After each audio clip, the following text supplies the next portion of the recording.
a baked or roasted cauliflower and chickpea salad. I really love this one. It's really versatile. It lasts a long time in the fridge, so it's a really great one for meal prepping for like work lunches and things like that.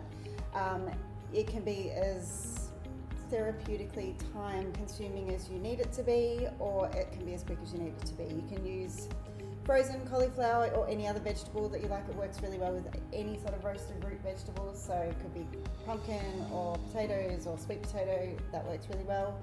You can just use straight up canned chickpeas, as in not roasted, or you can use soaked if you've got enough time and you've pre-planned that. It's all good. But also, yeah, you can have it baked or boiled or steamed, however you've got it. So you can use up your leftovers that way. Just bear in mind, sometimes the nutrients can change when you're using different methods of cooking. So when you're getting that char on your roast vegetables and stuff, as much as you're getting the flavour, you can start depleting some of the nutrients when you're cooking it for that long. So low and slow is really great. But using different cooking methods is wonderful too, because you're going to get those balance of different methods. You're going to get exposure to different textures. So it's a bit more of a flavour party. Yeah. And go like insane with this. Like just don't, the rougher the better. Yeah. Like don't feel like you have to do this so perfectly. As long as most of the sizes are relatively the same, it will cook evenly. But that rustic vibe really, it looks good. It looks yummy. And then you get lots of bits that are sticking out and they get a caramelization to it as well. Yeah. So you mentioned you can do it so many different ways with like steaming or with boiling or roasting. And you mentioned that kind of talks to the textures and stuff as well. But it also talks to the nutritional value that happens within our food as well, particularly our vegetables, obviously. So there's certain nutrients that are heat sensitive, and certain methods of cooking will either deplete or leach nutrients. So for example, steaming tends to be the more gentle and helps to maintain that nutrient density. If it's not overdone, of course, so al dente with a tiny little bit of a crisp to it. Cauliflower is super duper high in vitamin C as well, so you're going to maintain maintain that vitamin C in your cauliflower. Yeah, and then if you're looking at boiling, what happens is that because it's submerged in the water, it actually leaches out the nutrients, and so when you eat the veggies, there's not as much in the veggie, but it's in the water. So that can be used again for broth or soup or whatever. But just know that you may lose some of it. And then again for roasting, same thing. If it's low and slow, it tends to be a little bit better, but higher and getting that, or longer, getting that caramelization will deplete some of those more volatile nutrients like vitamin C. And it's not about one's better than the other. It's actually just about mix it up through the week. Don't have it all boiled. Don't have it all roasted. Don't have it all steamed. Mix it up, because that mixes up, 1, the flavor, 2, the nutrient profile, and 3, the textures. And that can be really good for like fussy kids and stuff like that. I think too, when kids are learning about flavors, even if they're at school and they're like, no one likes Brussels sprouts because that's what people say, or they've got that cool not to like them. I'm not cool because I like them. Or you've got that gene that makes them bitter or something like that. But it might just be the way that you're preparing them. So they might not have tried it the way that works for them yet. So, overboiling a cauliflower can be pretty Makes gross. It pooey. Yeah, it's gross. It's soggy, but roasting it is delicious, or mashing it, it's delicious. Putting it with some parmesan or making some broth. it cauliflower rice, and just really lightly cooking it. Yeah, or putting it in a smoothie or something, anything. Yeah. want to just say as well, like this is a really cool one that the kids can get in and do with you as well, because as you see, like it's just like take out your anger, baby, and rip this stuff up. I nearly swore. That's not going to happen. That doesn't happen on I the show. never swear, No. so you know. Earlier we made those beautiful lemon potatoes, and we took out some of that broth cooking liquid, and it is divine. So we've taken off the excess, and rather than putting it to waste, you can freeze it if you've got some left over, but we're going to use it as our roasting liquid and our dressing today. So I'm going to put a little bit through just to get the flavour through. But when you see the recipe on our website, we'll give you another alternative just in case you haven't made potatoes at the same time.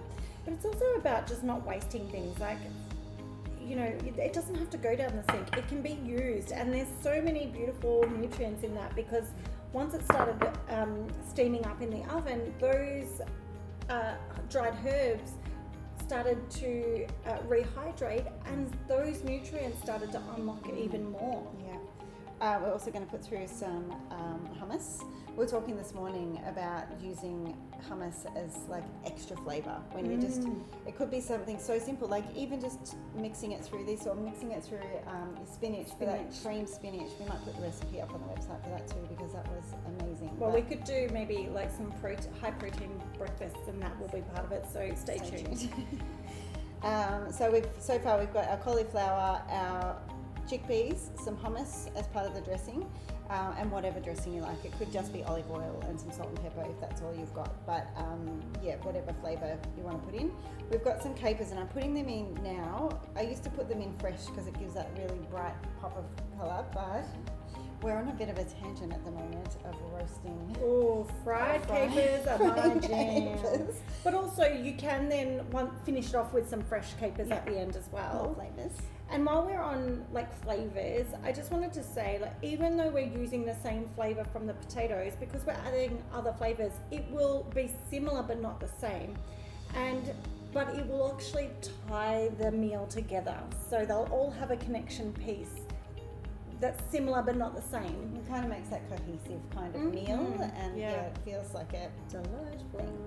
So I might give that a mix, and Raisins? I might put them in later, so because they're so sweet, the sugar can heat up a little bit quicker, and I don't want them to burn. But if you want them to rehydrate and you've got a little extra fluid in there, you can do that. Yeah. Personally, I mean, I'm here for it, but personally, I don't love fruit in my savoury dishes. So I don't tend to do it. Yeah. But then when it's in there, I'm like, okay, that was okay. That was fine. But yeah, anyway, that's my thing. Have them on the that's side. a me thing. We might talk about it later, but you can put anything in a salad. So if you don't like raisins or dried fruit, you could put prunes in, or you could put dates in. But you could put something a little bit fresher. You could put some pomegranate through for that colour. Some cumin, some like other things. Amazing. But also just whatever you've got, you can get what you were going to get. I'm just going to get it. Yeah, do it. But also, I can't remember what I was going to say. What was it? You were talking about flavours and fruit. Oh yeah, just using up whatever you've got in your fridge and get adventurous. Like, don't be afraid to put things together and give it a try, because most things pretty much go together. Yeah. The thing is getting that triad of flavor profile. So if it's salty, if it's sweet, and if it's acid, it's gonna taste good. If you can balance that, you're on to anything that is a winner. Amazing. I might put a little bit more in that, because we have some on the side. Don't worry about that. And low key, we were just kind of spooning it into our mouths because delicious. All right, I'm going to pop that in the oven for about half an hour, and just keep an eye on it so it doesn't burn. Maybe give it a mix at that stage, but we want it al dente. We want it to be, soft and yummy. So. And are you going to cover this? No, I wasn't going to, because I don't want it to steam. We've cut the florets into nice bite-sized pieces, so I want it to caramelize. Quickly. Yeah. Perfect. Cool.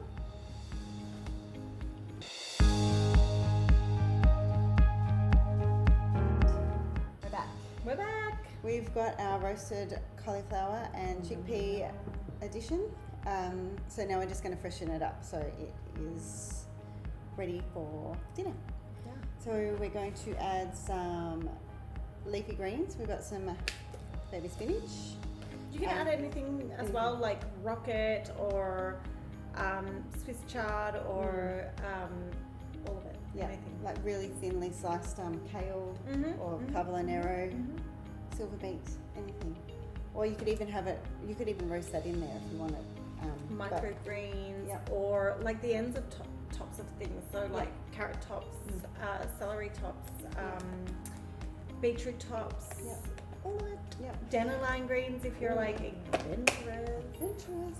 And herbs like parsley would be really nice with that, coriander, basil. All that. Yum. So just going to put a handful of that in. And again, I like using baby spinach, or even I think kale's probably my favourite if I'm meal prepping because it's a bit more robust and it can hold its shape a little bit more. Spinach can be a little bit delicate and go a little bit soggy. But I don't mind that because and I like rocket because of the peppery. Oh yeah, that will go so well. All right. Do you want currants or not? No, do currants. Do it. I really like putting pomegranate in here when I'm having guests over because I think it just looks really pretty with the pops of red in there. And the best thing about having like leftover things is that the chefs get to snack. Yeah. You can add in some more protein if you want. So you could add in some nuts and seeds. You could add in some grilled halloumi or we were going to put our feta in, weren't we? I'll grab the feta. We've got some Persian feta, but you could use any feta that you have. You could put some grilled tofu in it. Yep.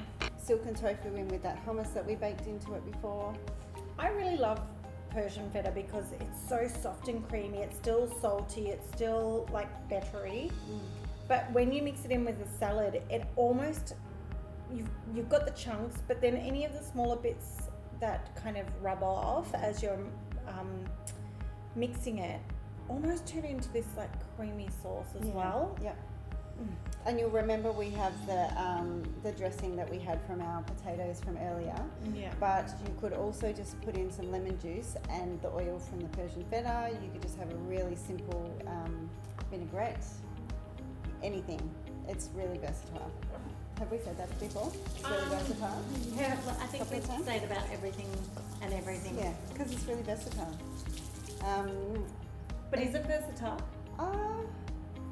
Look, I think it is one of those ones that you can make pretty versatile. Yeah. So, full disclosure, when we were baking this, we did kind of notice that there was a little bit more liquid in it than we wanted, and that can depend on the cauliflower and whatnot, because as it's cooking, it's going to drop a lot of liquid. The chickpeas drop a bit of liquid from the can, and then we added liquid in. Just gauge it off yourself, and so it just became more.